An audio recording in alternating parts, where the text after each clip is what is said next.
Good day. Goeiedag, fellow South Africans. And before I intro this video, I should mention that a couple of people have referred to my hair and looks like I have a bad hair day, and I should explain that. When I'm not recording this in front of a video camera, I wear a headset, okay, and I've got very fine hair, and I've been wearing that headset now for about the last 3 or 4 hours. And what happens is that my hair kind of gets messed around. Now, I've got one or two options. I can either go and have a shower every time I put up a YouTube clip to sort out my hair, or you just have to put up with a bad hair day. And I think the latter is the way to go. Anyway, in this video clip that follows, Malema is talking to the Youth Brigade of the EFF. And he's talking about his vision for land ownership in South Africa. And there are two key things he talks about. First is that he wants to get rid of title deeds completely. And the second thing is that he only wants to give farming land to Africans who understand farming. So he doesn't want to give it to a DJ, or doesn't want to give it to someone who's not actually going to produce something on that land. On that particular point, he says that if a white person has 700 hectares and they're only farming 200 hectares, they'll come and do an investigation on how much farmland is actually used. And any farmland that is not used, they will just expropriate without compensation. So what they're saying, in effect, is that farmland that is producing will stay with the farmer, even though he won't have title deeds to it. But any farmland he's not using will be handed over to Africans who apparently have agricultural qualifications. Alrighty, here's the video. It lasts about 13 minutes, and it's actually quite informative. But you know, he is totally screwed up when he says that without title deeds, banks will lend money. Okay, here we go. Agriculture. If you are a DJ and you want to DJ, you don't want to do issues of agriculture, why should we give you a land?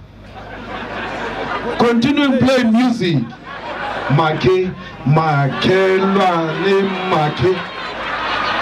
Play music. There's absolutely no problem, because if your interest is in making music, we give you agricultural land. That land will not be used for a rightful purpose. So when we say we need land for our people, we mean those who have interest in using that land for production and not for idling. When we say we need land from white people, it is not racism. They ought to give an account of how many hectares do you own as an individual. And when you say 700, how many of 700 are you using productively? And if you are using 200, and we can confirm that, you shall keep 200. Let the 500 go to others who will use the 500 for production. So you must tell me, how is that disrupting the economy? Because 200 hectares are used for production. 500 is not being used for production.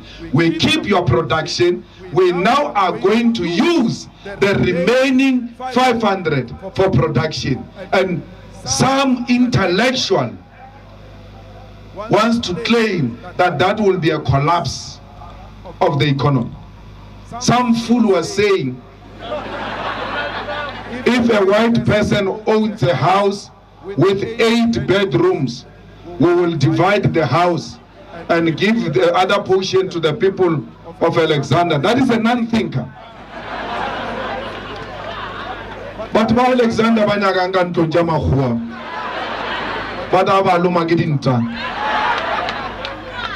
we take the land and we say to the Alexander people, here it's a land.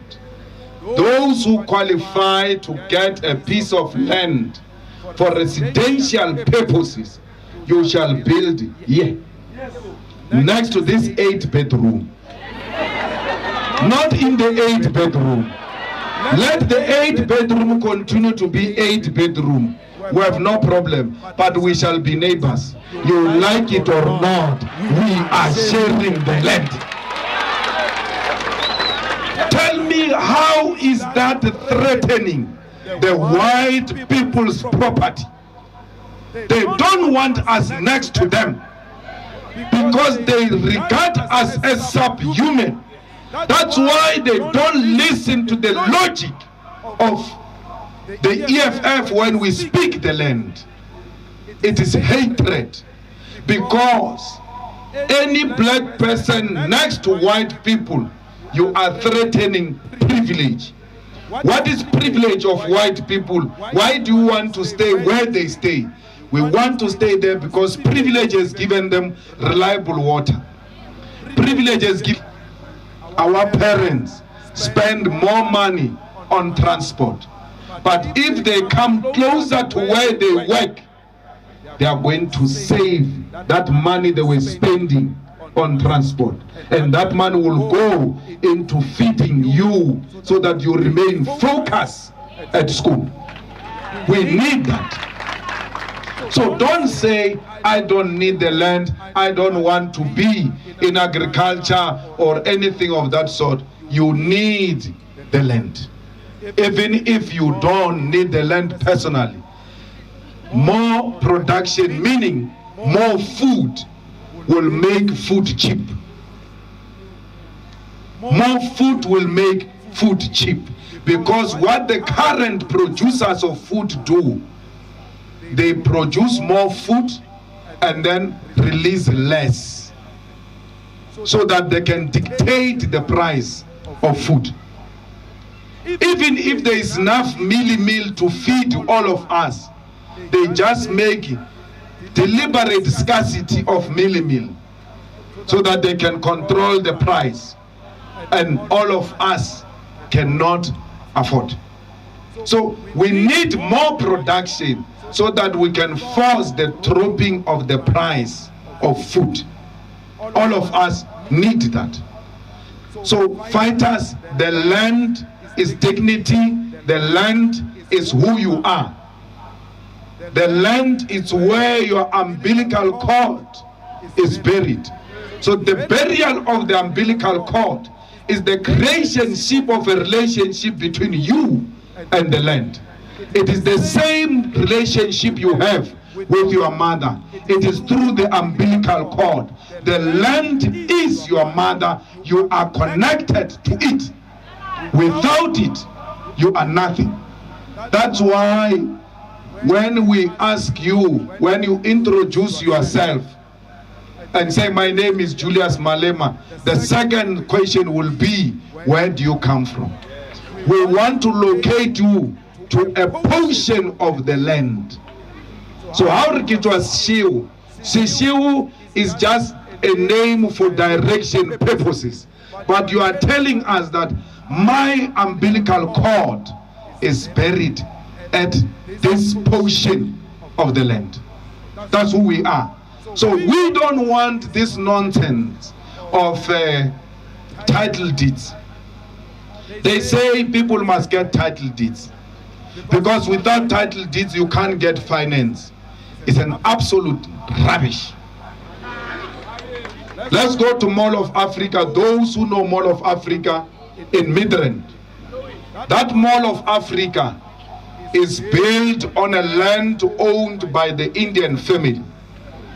The houses you see next to the Mall of Africa, that land is owned by the Indian family. When you buy a stand there, you are not given a title deed. You are given a long lease, 99 years lease.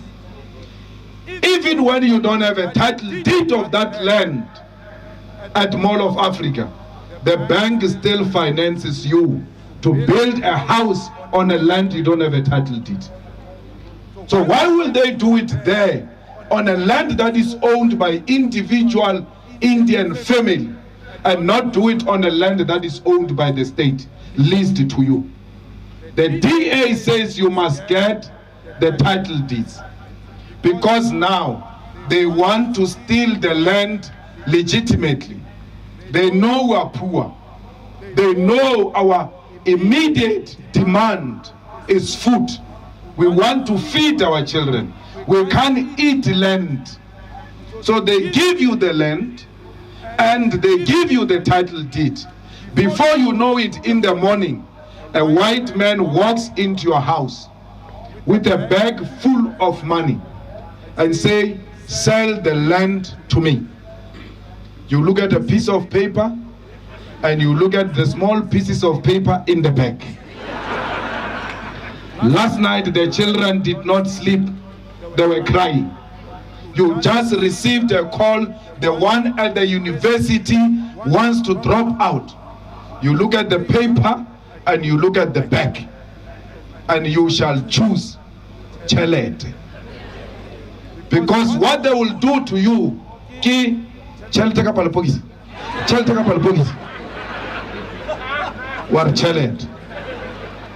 before we know it, we will all be back in the same situation we were before we got the land.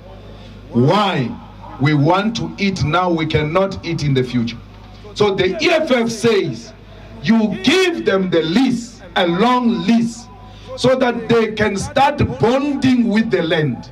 They can start falling in love with the land. They must have that sense of ownership of the land.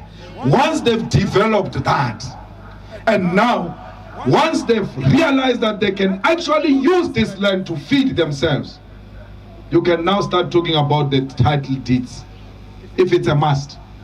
But you must first be in love. Take time to know her. Take time to know your land. What can my land do for me? Because if you don't know this land, you will easily dispose it. You ought to fall in love with the land. In China, by the way, no one owns the land. In Mozambique, yeah, no one owns the land. Yet, the same companies that are threatening us, that if we take the land, they will go and invest somewhere else. They did not leave China. If you want to talk, what? Anglo-American. They've got business relationship with China. Exaro. They've got some relationship with China. These whites who are threatening to leave us here, they are now going into Mozambique where they will not own the land. So why will they leave South Africa because they do not own the land and go somewhere where they will still not own? They will never do that. Stop listening to empty threats. You must have a conviction. You must take a position. Believe in the position. Be militant and radical in the articulation of that position. Don't be easily moved by empty threats. These are the same people who said in 1994, Mandela cannot be a president, we cannot be led by a prisoner, he has never been in government. If Mandela becomes a president, we will leave the country. They are still here. Okay, they left Zimbabwe after the land. They didn't leave Zimbabwe because the land was taken from them. They left Zimbabwe because there was blood. White people hate seeing the blood of white people. So they left. So what happened? When they left Zimbabwe, why didn't they go to Europe? Why? They tell you what, we'll leave to where? Because even when you left Zimbabwe, you didn't go to Europe. Why? The rich white person in South Africa is a poor white person in Europe. Their money accounts to nothing in a dollar, pound, euro currency. That's why when they say Patrice Motsepe is a billionaire, you ought to ask the question, the rand billionaire or the dollar billionaire? Let's celebrate a little the celebrate a little dollar just Zimbabwe, the millionaire the dollar just Zimbabwe. You ought to ask a question. Where do you come in there? Patrice is a billionaire in South Africa and a millionaire in Europe. So they will never go there. Life is expensive in Europe. They don't have cleaners in Europe. They know their rights. They demand a lot of money to clean. If you go to London, in all the toilets, the cleaning staff are African brothers. So they will never go there because they are so used to people cleaning after them. They will not go there. Why? The privilege will disappear. They did not leave Zimbabwe, by the way. They are here next door. But their head is like, how are things there? Is Mugabe still there? If Mugabe goes, we'll come back to invest. If Zimbabwe is so bad, why do you want to go back? They cannot go back.